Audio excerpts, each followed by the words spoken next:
Into the next weeks, Romulus realized that eventually the long, dark fragments of the girl's hair would stop showing up and her memory would fade.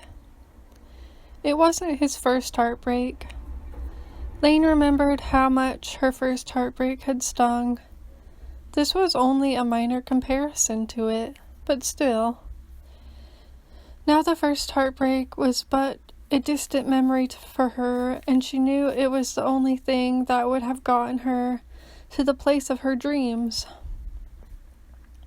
It was the feeling of a bird flapping in her stomach, but unable to land. Yet, after every heartbreak, the flapping feeling got less and less. She was set free more and more. In the weeks following, Romulus did not work doubly but triply hard, working late into the night on his writing. Sometimes Laine would see him crying with his hand pressed into his forehead, like if he were holding a gear into place. His eyes were sunken.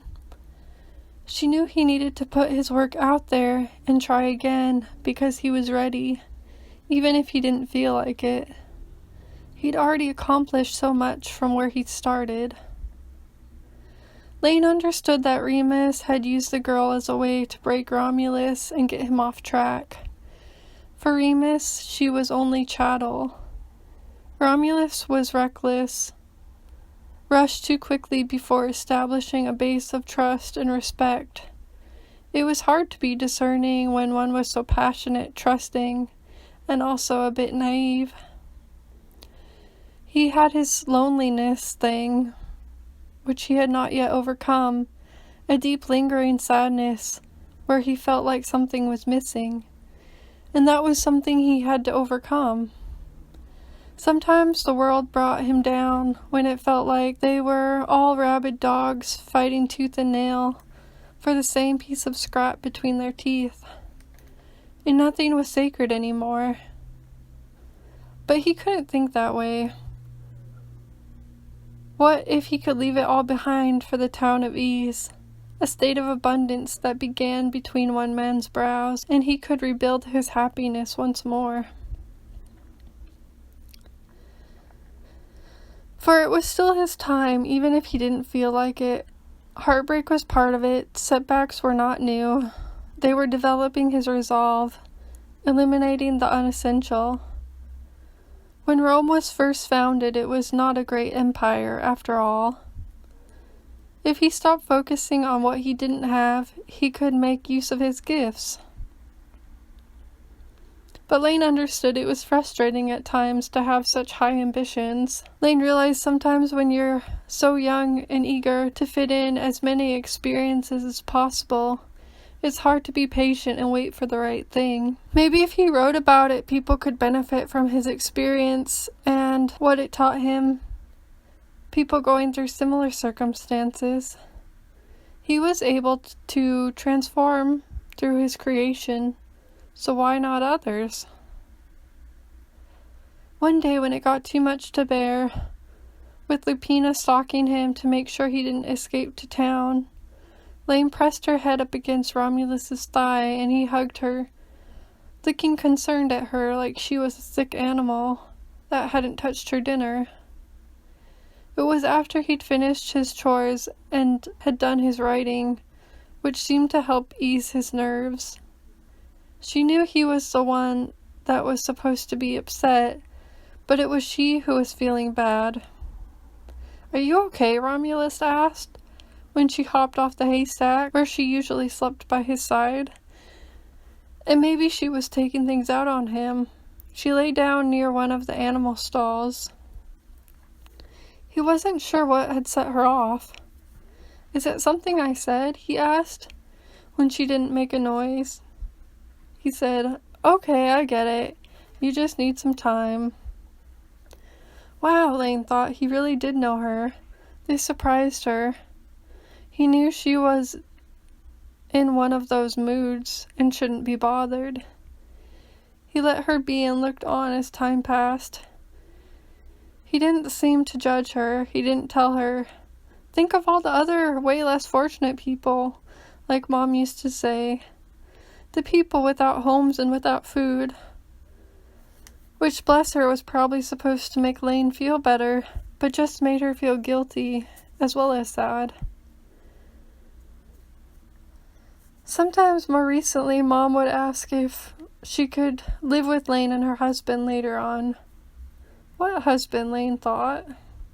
At the time, she was barely keeping her 2 jobs together. The potential of being settled with a husband seemed as far away as being invited to dinner at the White House.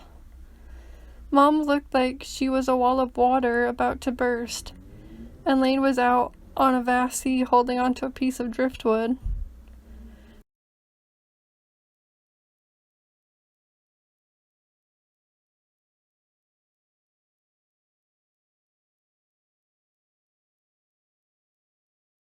No matter how much they loved each other, they seemed to feed off each other's imbalances, becoming more destabilized and dependent on the other. And maybe that's what codependency was.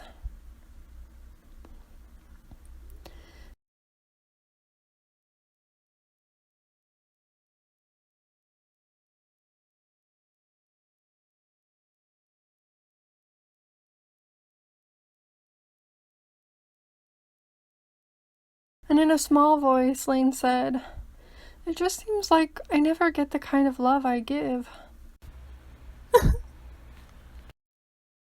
Marcus Aurelius had certain ways of dealing with anger. He said that when he found out his wife was having an affair, he couldn't let it keep him from his goals, because, after all, it was human nature. He argued that most people didn't go around hurting other people to hurt them. They did things because they thought they were making the best decision at the time. Another thing he said was, if you ever feel offended, think of a time you have done something similar to your offender. Bah! Why can't I be more like the Stoics?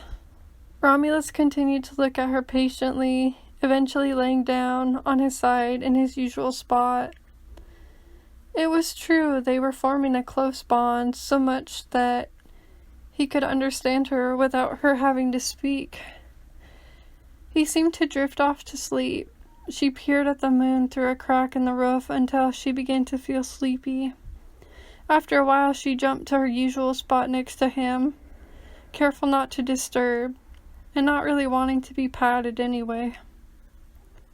She was too agitated to sleep, but calmer now.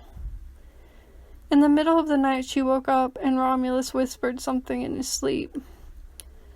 "Sometimes people throw out beautiful things," he said, "but maybe that's how one is able to create beautiful things." He's right, Laine thought. Try not to think of her past disappointments, but the major achievements of her future. No matter what it looks like now, she knew this story was going to have a beautiful ending.